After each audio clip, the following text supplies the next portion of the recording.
Махаббат ертегісі 30, 31, 32 бөлімі 3 бөлімін қысқаша шолу етіп баяндаймын. Видеоны соңына дейін көресіздер. Мына жерде Жанпеза Махерді іздеп алаңдайды. Өйткені 2 сағаттың ішінде неге қиямыз деген Махер Орханды іздеп жоқ болып кетеді. Тіпті атасы, Махердің анасы барлығы қоңырау шалып алаңдап Махерді іздеп жатыр. Осы кезде тойдың сыртқы жағында аңдып жүрген Куршатты көруге болады. Ал мұнда Махердің анасы ұлым жоқ, Махерге қайта-қайта звондасам көтермейді деп жатыр. Ал бөлмесінде тізақтап Жанпезаны қалай алып кетудің жолын білмей жүрген әкесі жүр. Жанпеза осы жерге келіп, кәне Махер қайда? Махерге не істедіңдер? Сендер бірден жасадыңдар Сәлім екеуің дейді. Осы кезде Куршат, жоқ қызым, мен Махерге ешқандай зиян тимейді дейді. Ал мұнда Махердің әжесі қоңырау салып барлық мән-жайды айтып жатыр. Асап мырза, енді біздің тұқымымыз құриды. Ана Жәбір деген өз ұлын Мұстапаны атып өлтірді. Енді Махерді де Перманды да атып өлтіреді деп жылап отыр.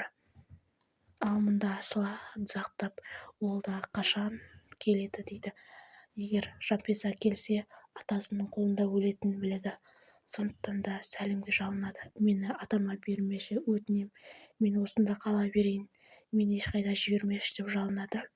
Сәлім бірақ ол уәде дейді. Ал мұнда Сәлімнің Махерге ешқандай қатысы жоқ екенін дәлелдеу үшін Жанпезаның көзінше звондап жатыр. Махерге бірдеңе жасадыңдар ма, оны бірдеңе қылдыңдар ма деген секілді. Сәлім болса, жоқ, мен Махерді көрген емеспін, ешқандай Махермен шатағым жоқ деп ақталып жатыр. Ал бұнда Махердің сеніп жүрген көкесі Борис болып шықты. Ол жансыз ретінде Шабашты өлтірмей, өзінің көлеңкелі іске Шабашты жұмсап жүр. Махердің келмегеніне қатты алаңдаған Жанпеза жылап-шықтап әдеттегідей әжесінің басын қойып иығына жылап жатыр. Махер жоқ дейді. Осы кезде Махер ештеңе білдіртпей келеді, барлығы қуанып кетеді. Тіпті Жанпеза да қуанып кетеді Махердің келгеніне. Бірақ қазір тағы да Махерді жылатып кететінмен шаруасы жоқ. Махердің ішінде жарақат алса да өз-өзін ұстап, ешкімге білдіртпей, барлығы Махердің түріне қарап, бірдеңе болды ма балам, аманшылық па дейді Махер түр бермей. Иә, менде бәрі жақсы дейді. Жанпеза, мен келдім, біз енді үйленеміз дейді. Ал мұнда Сәлім қуанып жатыр. Қазір кішкене күте тұр, қалыңдық келеді депті. Асла одан сайын шошып отыр.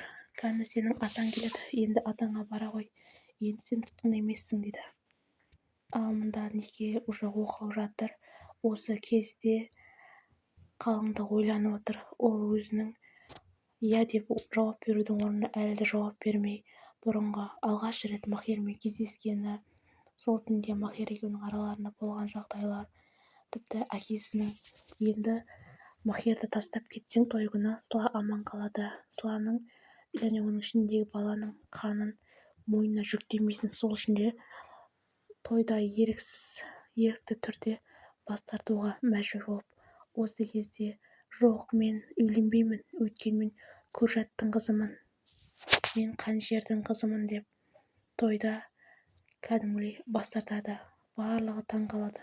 Осы кезде Куршатта шибөрі ұқсап келе жатыр. Төбесі жылтырап, басы жылтырап, түрінің өзі қорқынышты Куршаттың. Қызым, тұр орныңнан, кеттік дейді.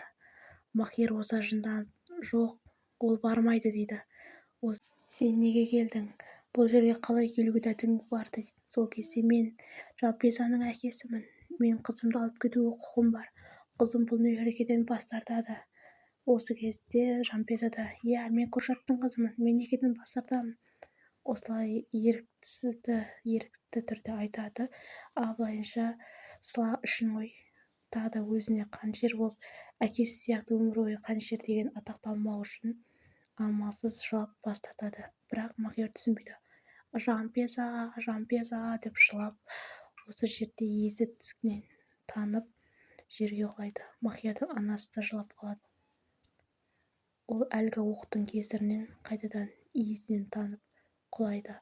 Барлығы Махер саған не болды, не жағдай болды деп ауруханаға алып кетеді.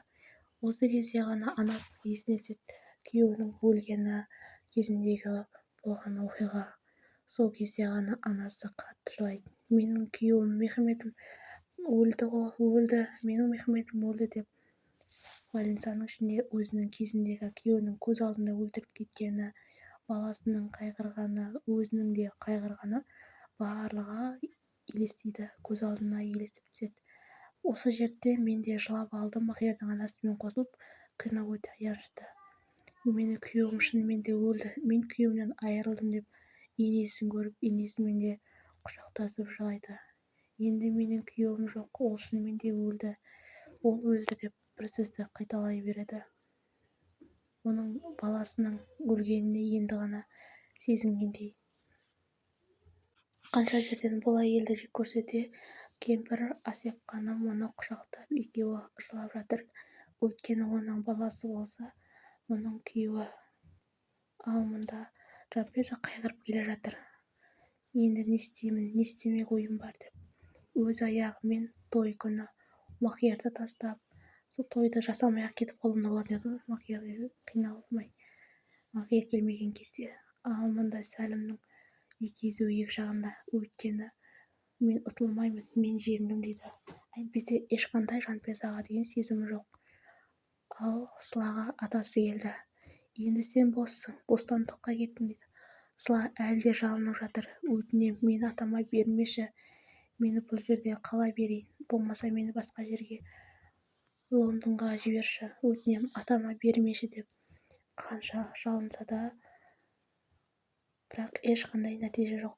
Атасы келген кезде, бабам қайда, менің әкем қайда дейді. Еш жімірікпесе атасы, әкең өлді дейді. Сол кезде Сыла қатты қайғырады, бірақ білдірмеуге тырысады. Өзінің әкесі өлгені үшін қатты қайғырды. Ал Сабаш әлі де, мен қашан ораламын, маған қашан документімді бересің дейді. Бұны әлде қашан Рашид шешіп болған. Сен енді өлген адамсың, сенің енді ешқандай құжатың болмайды, осылай жүресің деп. Өз аяғымен келген Жанпиза Сәлімнің үйінде барлығы жиналып қалған, әжесі бәрі, тіпті анасы. Сәлім болса, қош келдің қалыңдық дейді. Ал Жәбір мырзаға, енді немереңді ала бер, енді бос, уәде бойынша мен сөзімде тұрамын дейді. Ал мұнда барлығы Жанпизаға қарап тұр. Әкесіндей Жанпизаға, енді сен мендіксің дейді. Осы кезде ашуланып кеткен Жанпиза Сәлімнің бетінен түкіріп жібереді. Ашуланған Сәлім оны ұрғысы келіп жатқан кезде әкесі ортаға түседі. Жоқ, менің қызымды бұлай ұрмайсың дейді. Жалғасы бар.